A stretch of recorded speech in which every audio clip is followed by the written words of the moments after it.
ابو طالب هم ډیر زیاته مینه محبت نبی صلی الله علیه وسلم سره ساتل د خپل بچو ډیر زیاته مینه ساتله او ډیر خدمت به ورلکو چرته به ځان سره به بوتلو خپل بچي نه بوتل دی به ځان سره بوتلو ځان سره به روټي دي کینو مینه محبت ورسره ډیر زیات او دی وای چې کله به ما سره دی روټي تناسو نبی صلی الله علیه وسلم زندگی دا ورکوټوالي عجیبه زندگی و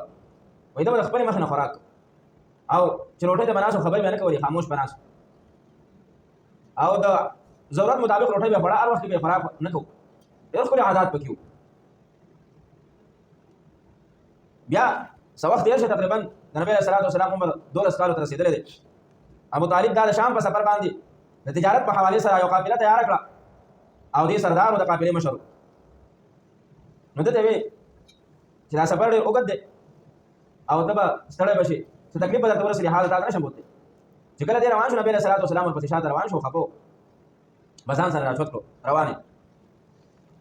بصرا یو علاقه ده یو مقام دی باغ کې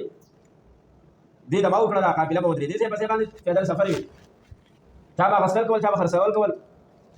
په دغه باندې ټول روزګار و لکه مکه کې خو خپل څه آمدن نو شړ غرونه دي سپېرې دشتې ټول به دغه شام او د یمن سفر به کېدې او د هغه ځای نه به د خوراک سامان راتلو نو بیا به دا قافله والا په لاره باندې میرې لګېدې او بازارونه به لګېده او دوی به اخیستل او خرڅول کول چا به اخیستل چا به خرڅول بل ځای کې به خرڅول بهرحال په دغه ځای کې یو پادري دی راهب دی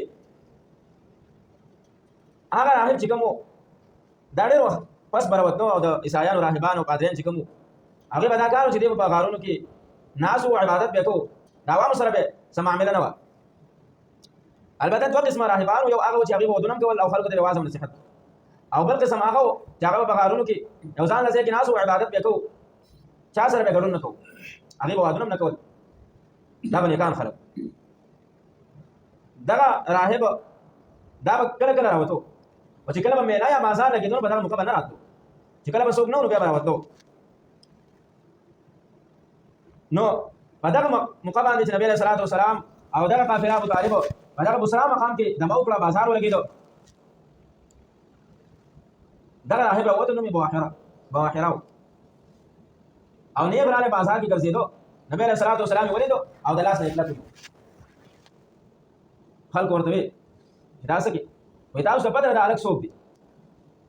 وایي چې دا د قافلې سره یو ماشوم راغلی دی وایي نه دا د آخري زمانې پیغمبر دی 12 کال عمر کې دی نبی علیه الصلاة وسلام دا سید المرسلین دی سید العالمین دی